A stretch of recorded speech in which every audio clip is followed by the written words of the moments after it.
Nous, on s'en fout de votre compétition. Hein. On s'en fout de ça. Votre compétition bizarre, Europa. Regardez les couleurs même. Orange, noir. C'est vilain. Ah, ça, on fait quoi avec ça? Nous, on aime la Ligue.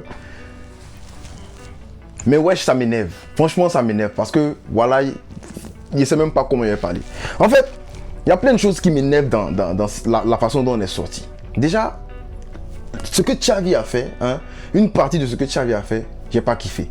Et puis, la mentalité que nos gars ils ont eu franchement dans ce match-là, frérot, je sais pas. Ah, je sais pas parce que c'est comme si on a joué 2 matchs. On a joué 2 matchs. On a joué la première mi-temps, puis on a joué la deuxième mi-temps. Bref, t'as compris de quoi on va parler? On va parler de l'élimination du Barça contre Manchester United, quelque chose qui n'était pas arrivé depuis un bail. Je me demande si nous avons déjà sorti même d'une compétition. On les frappait, on les chicotait comme ça. Voilà, on est parti se vendre là-bas. Bref, on va parler de la sortie du Barça, hein, la défaite du Barça 2-1 contre Manchester United. Et puis voilà, ça nous laisse un sentiment, on est salty. Voilà, salty en anglais, les anglophones ils utilisent ça pour dire. Quand tu manges ça et puis tu fais. C'est ça en fait, ça énerve. Ça énerve. On n'est pas sorti avec la manière. Voilà. Avant de commencer, frérot, rendez-vous sur mon Instagram parce que je vais ouvrir un poll là-bas. Je vais ouvrir un questionnaire et puis vous allez poser des questions, vous allez donner vos avis. Et puis je vais prendre peut-être les 5 ou les 10 meilleurs avis ou les 10 meilleures questions. Je vais répondre en vidéo. Je vais essayer de faire ça d'ici le samedi ou le dimanche. Comme ça, on va parler du match calmement. Puis on va parler de. Voilà. Si vous avez même des appréhensions par rapport à la saison du Barça et tout, par rapport au recrutement, toutes les questions que vous avez, posez les questions. Je vais sélectionner 10 questions ou bien 10 avis et puis on va en parler. Voilà, c'est parti. Donc, déjà, il faut parler du 11 de Xavi. Bon, Xavi nous aligne un 4-3-3 aujourd'hui avec la défense qu'on apprécie, la défense qu'on aime bien. Mais frérot, purée de pommes de terre, malgré notre défense, on a pris des buts. On a pris 2 buts. Malgré la défense, on a pris des buts. Bon, défense qu'on voulait voir, on a vu, on était content. Devant, c'était Busquets, Kessié et puis Frenkie de Jong. Franchement, un milieu qui ça va. Busquets n'a pas été. Bon, je ne l'ai pas vu hein, en tant que tel, je ne l'ai pas trouvé excellent, mais je n'ai pas trouvé nul Busquets non plus. Donc ça va. Donc quand tu passes à la ligne de devant, frérot, ce que j'ai vu, non, même un film d'horreur, même c'est pire. Lewandowski, ouais, t'as marqué ton but péno, wesh. Mais oui. Quoi? Rafinha, lui-même c'était pire. Donc voilà, aujourd'hui, dans la défense, c'était pas nul. C'était correct. À part mon frérot Jules Koundé. Bon, Koundé, depuis un bail, on sait pas. Est-ce que tu es en train d'envoyer des messages subliminaux à Xavi pour dire tu veux plus jouer right back, tu veux plus jouer latéral droit? Si c'est ça, faut nous dire. Parce que, mais c'est nul. Match aller. Là, on l'a laissé passer. Mais le match retour, si les passes bizarres, les pertes de balles, on sait pas ce qui. Koundé, il y a quoi? Eh, concentre-toi, il y a quoi? Bon, sauf si tu veux plus jouer latéral droit. Arao est sorti et Xavi a fait entrer Alonso. Non, mais toi-même, il faut me dire, quand tu vois ça là, on a gagné comment? Arao sort, j'ai compris. Mais tu fais rentrer Alonso. Ça confirme en fait ce que j'avais dit dans la vidéo précédente. Je disais que, est-ce que dans le contrat d'Alonso, il n'y a pas une clause qui dit que le mec doit jouer les matchs d'Europe? Le mec doit jouer tous les matchs d'Europe. Bon, maintenant, on n'est plus en Europe là, il va jouer quoi? Non, mais sérieux, dis-moi, parce que là, je comprends pas. Arao sort. Bon, peut-être qu'Arao est sorti. J'ai pas compris la sortie d'Arao, mais ça me tonnerait que Xavi le sorte juste tactiquement. Alors, parce qu'on sait qu'il peut apporter même offensivement sur les 7 pistes, sur les coups de pied arrêtés. Voilà. Mais il sort. Mais je pense que dans la hiérarchie, c'est pas Alonso qui vient avant Eric Garcia, c'est l'inverse. Non, mais nous, au moins, le petit Eric Garcia qui a fait quand même un bon match la dernière fois. On a fait entrer Alonso. Donc, moi, ça me confirme que peut-être que c'est pas un choix de Xavi, mais pour Alonso, je suis certain que dans son contrat, il y a un truc comme ça. Il y a un truc qui dit que le mec, parce que j'ai vu ça partout et maintenant j'ai commencé à ouvrir les yeux, j'ai capté qu'il y a quelque chose de louche derrière. Christensen, joyau. Voilà, lui c'est un joyau. De toute façon, on va essayer de sortir la vidéo demain où on essaie de quand même, malgré la défaite, donner les notes des joueurs. Mais Christensen a été un joyau aujourd'hui. Voilà, lui c'est un gars, on doit pas trop durer sur lui parce qu'on le sait, il fait toujours ses bons matchs. Il n'avait jamais gagné à Old Trafford. Aujourd'hui, on s'en va. On mène 1-0, on se fait rattraper derrière. Faut noter déjà le péno du Barça qui a été offert par le petit Baldé, un bon Kadia. Il est beaucoup plus rapide que tout le monde. J'ai bien apprécié comment il prenait le couloir. Bon, souvent des décisions un peu bizarres. C'est là qu'il doit grandir. Il a un gros manque d'expérience. Je pense que c'est une vidéo qu'on peut essayer de sortir. Pourquoi le Barça flop autant en Europa? Je pense qu'il y a un gros manque d'expérience derrière. Les petits là sont pas expérimentés du tout. Gavi qui prend des cartons quand il ne faut pas prendre. Pedri qui ne tire pas quand il faut tirer. Roberto a fait la même chose, mais lui on ne peut pas parler d'expérience. Lui c'est cerveau, c'est la taille du cerveau. Là j'essaie d'être moins méchant. Lui, c'est la taille du cerveau. Baldé, par exemple, bon, sur les centres, tu sens qu'il manque cette justesse-là. Il fait tout bien, mais après, le centre-là, 203 centres d'envoi, on connaît. Rugby, je sais pas. Voilà. Mais il est bon. Voilà, il est bon. Il a offert un penalty à Lewandowski. Le penalty de Lewandowski, pour moi, qui n'était pas bien tiré. Voilà. Mets mon commentaire si tu es fâché. Non, on était de quoi tu parles. Petit, nous, on joue ballon. On tire jamais penalty mi-hauteur. Si tu as tiré un penalty en mi-hauteur, c'est que tu as pris le gardien en contre-pied. Dis-moi si je mens.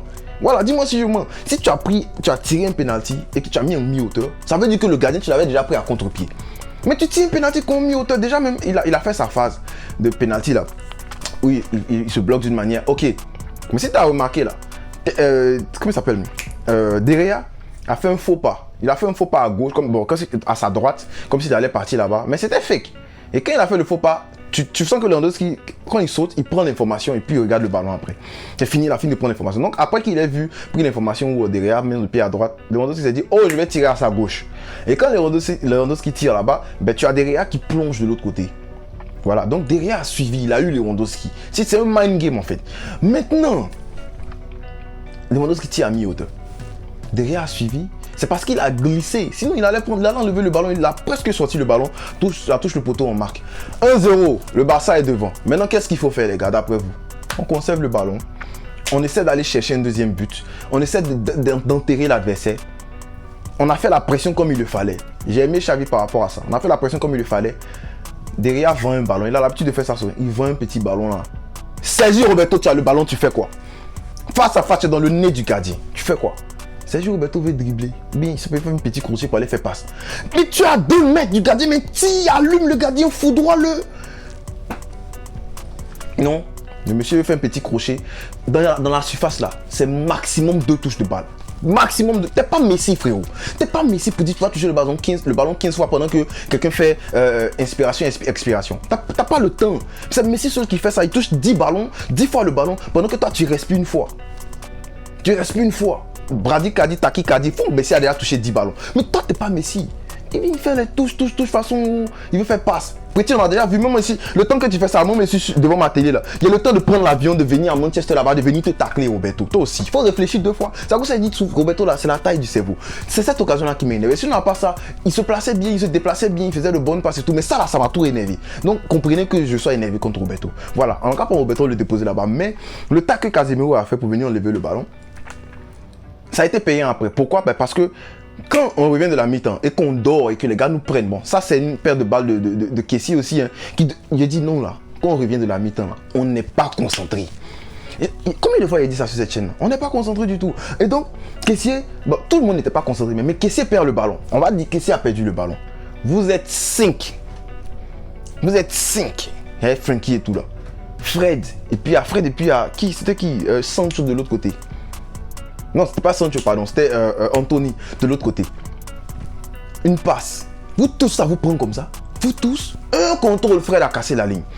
C'est-à-dire, tout qu'avait anticipé, Baldé avait anticipé. Au lieu de. Bon, je sais pas. C'est ça, il dit manque d'expérience là. Non, normalement, tu attends, il contrôle son ballon et puis tu sors, mais tu anticipes pour aller là-bas.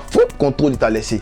Christensen, bon, il était bien placé, il n'a pas anticipé, il n'a pas bougé, mais le contrôle était trop bon. Faut aussi dire ça, que le contrôle il était trop bon. Et puis il fout droit Ter Stegen, bon, qui n'a pas pu arrêter le ballon. Il a touché le ballon, il n'a pas pu arrêter le ballon, on n'a pas parlé sur lui parce que de toute façon, ça c'était trop bien placé de la part de Fred. Mais ils sont 3. Il y avait le 6 qui était là, il y avait Frankie qui était devant la défense. Et puis là, les gars étaient là, j'arrive pas à comprendre en fait. C'est le manque de concentration. Mais la perte de balle aussi à cet endroit-là, faut dire que c'était dommage. Donc, Kessié, toi aussi, tu as zaï. Voilà, la panthère de. En tout cas, Kessié a fait un excellent match. Mais ça, là, ça m'a énervé. Si je te dis que le Barça a sombré, tu vas dire que moi. Mais les gars, vous aussi. Mais on recommence à attaquer. On recommence à faire ce qu'il faut faire. Voilà, on continue, on met le press et tout, on aura des occasions. Et ça m'a fait mal parce que le Barça a commencé à. J'ai commencé à avoir mal parce que j'ai revu encore dans ma tête le bloc de Casemiro sur la passe de Sergio Roberto. S'il marquait ça, on coulerait le match 2-0. Mais bon, avec Messi, on refait le monde. Anthony qui place un très beau ballon. En fait, non. les changements payants de Erik ten Hag, il faut saluer. Il a gagné ce match-là contre Xavi. Xavi, bon, je sais pas si c'est Xavi qui a dit ça, mais Tony Wanmati dit que Xavi veut surprendre ten Hag. Toi, tu viens jouer un match contre un coach, tu dis non, toi, tu veux le surprendre. Faut pas chercher à jouer, gagner, l'obliger à jouer ton jeu. Faut dire non, hey, comment il y a le surprendre. Frérot, on n'est pas dans Halloween, on n'est pas là pour effrayer les gens, même pour surprendre les gens. C'est pas l'anniversaire de ten Hag. Tu veux le surprendre pour aller où? C'est dans le surprendre là qu'il est là maintenant. Comment ça, on veut surprendre ten Hag? J'espère que c'est pas Xavi qui a dit ça en tout cas. Sinon, moi, je ne trouve pas ça intelligent. Non, on veut jouer. Je comprends que souvent, tu veux jouer des matchs et puis, voilà, dire que bon, il s'attend à un 4-3-3. Il va faire cette stratégie-là, attaquer de la gauche. Au lieu d'attaquer de la gauche comme il s'attend, on va attaquer de la droite. Mais yo, arrêtez de nous fatiguer. Ça va être 2 fois, on nous dit que Xavi veut surprendre ten Hag, mais c'est ten Hag qui nous surprend. Mais c'est Xavi qui nous surprend. Il nous surprend nous-mêmes. Donc il ne veut plus entendre ça. Donc voilà, 2-1, ballon très bien placé d'Anthony. Et puis voilà, il tue le match. Et puis après, bon, on court derrière le score. On n'est pas bon à faire ça. Et on fait des fautes, des trucs comme ça. On a des cartons jaunes et tout. Mais voilà, je pense que le Barça s'est fait avoir. On s'est fait avoir par nous-mêmes encore une fois. Donc voilà, c'est très dommage. Pour moi, Xavi, il fait partie des flops du match là. Voilà, il fait partie des flops du match là. Parce que j'ai pas compris en fait cette affaire de faire entrer Alonso et tout là. Il n'a pas fait, à part ce changement. On peut aussi mettre sur lui la faute du fait que les gars manquent d'intensité parce que c'est un problème qu'il a depuis longtemps. Mais est-ce qu'il ne fait pas son travail hein, pour essayer de régler ça? Peut-être qu'il fait son travail. Mais par rapport aux résultats, on peut dire que par rapport aux résultats, c'est la faute partagée entre Xavi et ses joueurs. Voilà, on va dire ça comme ça. Je suis pas en train de tirer sur lui. On aime le club, on va essayer d'être objectif. Voilà, on va pas venir se boire de la face pour dire non, laissez Xavi, il n'a rien fait. Non, non, non. J'adore Xavi. Il est toujours l'homme de la situation, mais il faut se dire la vérité. Donc pour moi, la gestion de Xavi est problématique. Quand tu vois de l'autre côté la gestion de Erik ten Hag, tu es fond. Parce que Erik ten Hag, il fait ses remplacements. Ça a du sens. Xavi aujourd'hui, il a fait sortir Roberto, mais je me demande pourquoi il n'a pas fait sortir Rafinha aussi. Très vite même. Parce que Rafinha, il coulait. Xavi aujourd'hui, il a préféré faire jouer Roberto, mais je me demande pourquoi il n'a pas fait jouer Ferran Torres, qui était sur une très bonne lancée. On a vu Ferran Torres comme Cadiz. Mais fais une formation parce que faut aussi prendre en compte la forme de tes joueurs. Tu prends pas la forme de tes joueurs, tu prends juste en compte ton fameux 4-4-2, ton box midfield qui marche, hein, je dis. Mais je dis, il fallait pas l'utiliser parce que Busquets déjà revient de blessure, il manque de rythme. Il y a Pedri et puis Gavi qui sont pas là. Donc ça force déjà les calculs. Allons sur une 4-3-3 parce qu'en plus de ça, tu as un joueur, un ailier qui est en forme mais tu ne l'utilises pas. Tu ne le fais pas jouer. Tu fais jouer Sergio Roberto et tout. Donc voilà. Moi je pense que Xavi s'est planté sur ce coup-là. Mais aussi les joueurs eux-mêmes. Jules Koundé par exemple, qui lui-même s'est mis. Lui il court. Et puis lui-même, il sait pas. Il se met lui-même les bâtons dans les roues. Donc voilà, on sort aujourd'hui. Très dommage pour nous. Parce que je pense que voilà, il y avait largement l'espace pour aller battre cette équipe-là. Hein. Franchement, il y avait l'espace. Mais il faut aussi noter les absences. Hein. Parce que les absences, non, je ne suis pas en train de faire des excuses. Je dis non, on a perdu parce qu'il y a des absents. Mais toi-même, regarde. La qualité, la créativité qu'il manquait au Barça. Pedri n'était pas là. Tu sens qu'il y avait un gros manque. Surtout que quand United avait récupéré ses meilleurs joueurs, Martinez et puis Anthony. Regarde la différence. Donc voilà, je suis pas en train de faire des excuses et tout. Mais il faut noter quand même l'absence de Dembélé aussi. Parce que Dembélé c'était l'un des meilleurs ailiers avant qu'il soit blessé. Et puis voilà, dommage. Dis-moi en commentaire ce que tu as pensé du match de Xavi. Dis-moi en commentaire ce que tu as pensé du match du Barça. Qu'est-ce qu'il faut changer d'après toi? Qu'est-ce que ce match-là t'a appris? Voilà, je veux vraiment savoir. Ce match-là, ça t'a appris quoi? Qu'est-ce qu'il faut changer? Qu'est-ce qu'il faut faire en fait? Voilà, c'est important, c'est important.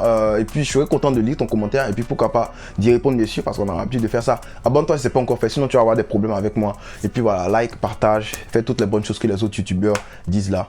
Et puis voilà, on a perdu, mais on s'en fout, on ne cessera jamais de le dire frérot. Visca, elle va ça.